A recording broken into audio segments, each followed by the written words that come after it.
आज सबसे पहले तो मौलाना आज़ाद नेशनल उर्दू यूनिवर्सिटी का बहुत बहुत शुक्रिया। ज़फ़र साहब आपका बहुत शुक्रिया, परवेज़ साहब आपका बहुत शुक्रिया, जितने फैकल्टी मेंबर्स यहाँ पर हैं, जितने स्टूडेंट्स यहाँ पर हैं, जितना स्टाफ पूरी यूनिवर्सिटी का है। क्योंकि मुझे मालूम नहीं कि मैं इस ऑनर के काबिल हूँ या नहीं, लेकिन अब आपने दे ही दिया है तो मैं बहुत खुश हूँ। और मुझसे ज़्यादा खुशी एक्चुअली अगर मेरे फादर और मदर होते उनको होती, क्योंकि मेरे जो फादर थे वो तालीम में बहुत मानते थे, खुद बहुत पढ़े लिखे थे, एमए एलएलबी थे। मौलाना आज़ाद साहब को बहुत मानते थे, फ्रीडम फाइटर थे खुद। ऐसा मैंने सुना है कि उन्होंने एक इलेक्शन भी लड़ा था एज एन इंडिपेंडेंट कैंडिडेट और उनकी ज़मानत ज़ब्त हो गई थी मेरे फादर की। तो वो बहुत ही ज़्यादा हक़ में थे और बहुत खूबसूरत उर्दू और पर्शियन खुद बोलते थे। जो कुछ मुझे थोड़ा बहुत इल्म है बातचीत करने का वो उन्हीं की वजह से है। तो उन्हें बहुत खुशी होती कि आज मैं इस यूनिवर्सिटी में हूँ और आप सब लोगों की वजह से, सारे फैकल्टी की वजह से मुझे ये ऑनर मिला है। और मेरी मम्मी को और भी ज़्यादा खुशी होती क्योंकि मैं उनके बर्थ प्लेस हैदराबाद में मुझे अवार्ड मिल रहा है। सो आई take this as a very big responsibility in the field of education and in the field of Urdu and languages, that through my work, whatever little I can do, I promise, I will make sure that I take it to the best of my capabilities. So thank you very much for honoring me, and thank you for having me here, and thank you everybody for being so kind and so generous. Thank you so much. आप लोगों से ऐसा कुछ नहीं कह सकता जो आप पहले से नहीं जानते।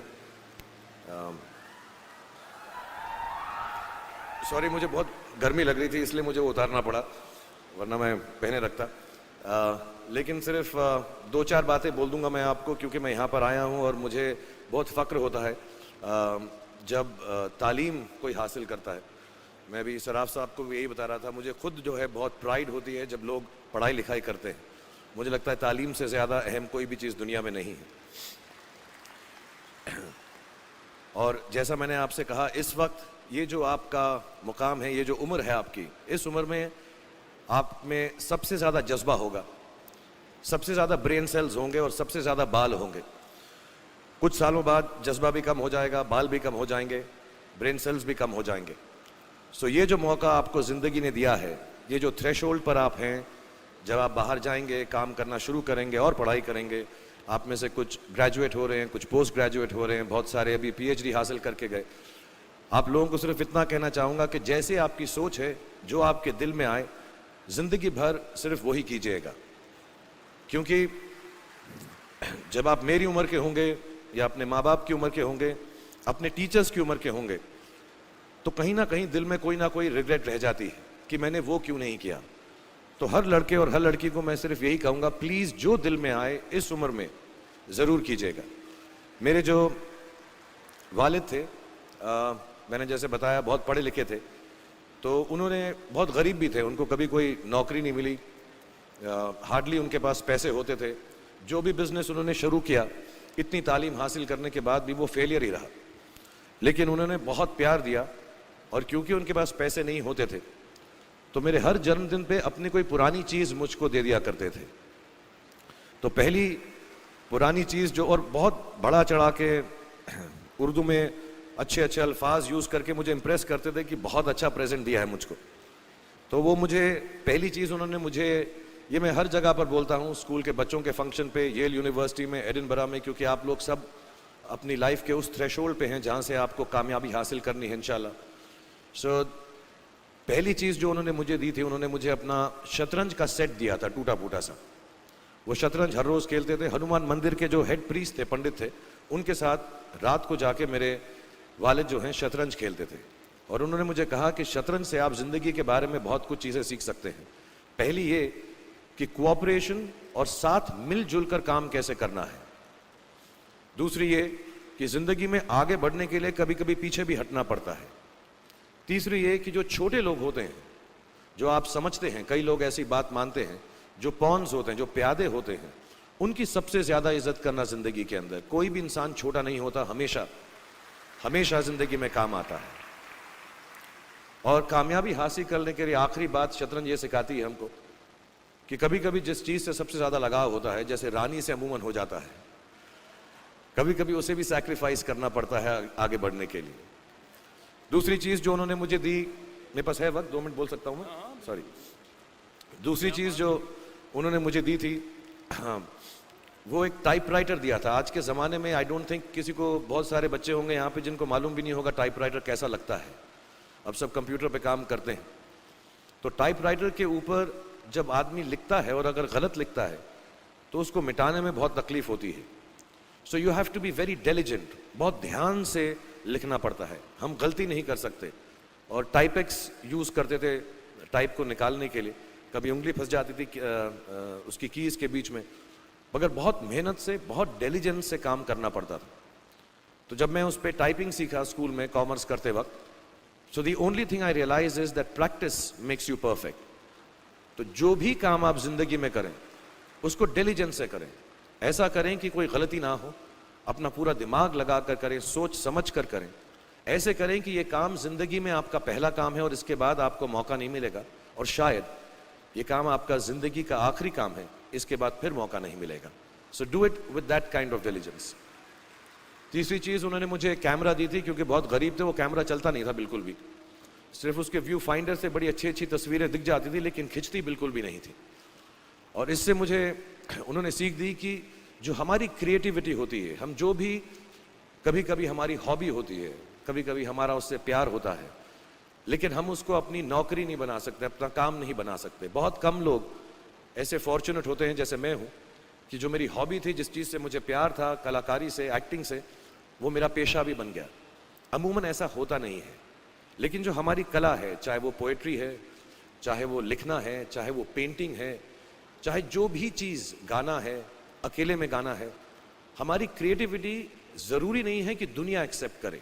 जैसे उस कैमरा की तस्वीरें दिखती नहीं है, लेकिन उसमें देखने से खूबसूरत लगता है हर कुछ, वैसे ही आपकी जो क्रिएटिविटी है वो अपने लिए रखें। क्योंकि ज़िंदगी में कभी ना कभी, कहीं ना कभी ऐसा मुकाम आएगा जब आप बहुत अकेला फील करेंगे। हो सकता है दुख का समय भी आए, उस वक्त आपकी जो क्रिएटिविटी है वो आपकी सबसे अच्छी दोस्त होगी, दुनिया उसको माने या ना माने। मैं बहुत ख़राब पोइट्री करता हूँ, लेकिन जब भी दुखी होता हूँ तो लिख लेता हूँ। सराफ साहब से मैं अब सीखना भी चाहता हूँ। मैं रेख्ता पे जाऊँगा, मुझे लगता है ये कमाल की साइट है, थोड़ी मैं शायरी वगैरह सीखूंगा। मेरी शायरी बहुत ख़राब है कि हमने तुम्हारी याद में रो रो के टब भर दिए, वो आए और नहा कर चल दिए।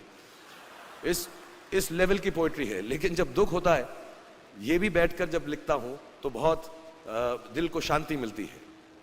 आखिरी चीज़ मेरे वालिद ने मुझे दी थी, वो दोनों मिक्स है। मैं जल्दी ख़त्म करता हूँ क्योंकि आप लोगों के पास वक्त नहीं है, आप लोगों को अपनी डिग्रीज लेनी है। सोच रहे होंगे इतना वक्त ज़ाया कर रहा है हमारा ये।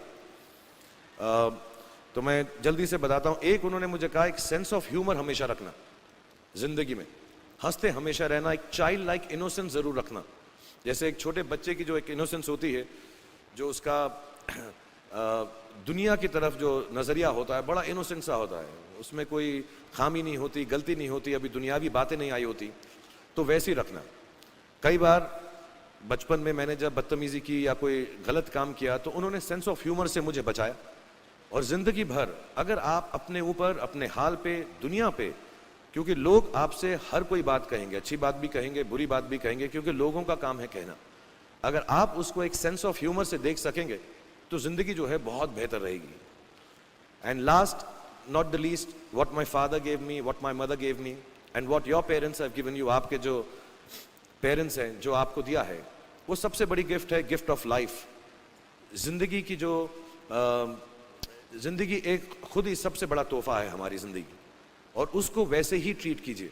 ज़िंदगी के अंदर जो भी मुकाम आए, जैसी भी चीज़ें हों, अच्छा हो, बुरा हो, कभी अंधेरा हो, कभी उजाला हो, हर चीज़ को रिस्पेक्ट कीजिए। और ज़िंदगी में ग्रेस रखिए हर इंसान की तरफ।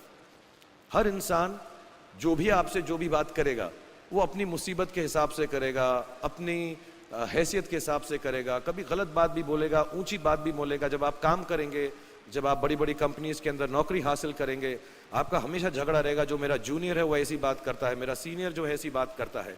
लेकिन सब जो हैं जिंदगी से जूझ रहे हैं, इस जिंदगी में कुछ बनने की कोशिश कर रहे हैं। सो वो ग्रेस जो है, वो लीवे जो है, हर किसी को दीजिएगा जो आपके साथी हैं, जो आपके साथ साथ काम कर रहे हैं, जो आपका साथ काम नहीं भी कर रहे हैं और जो आपका साथ नहीं भी दे रहे। ग्रेस से बड़ी चीज आप जिंदगी को वापस नहीं लौटा सकते। तो ये 4-5 चीजें याद रखिएगा। याद रखिएगा, नहीं रहे तो कोई बात नहीं।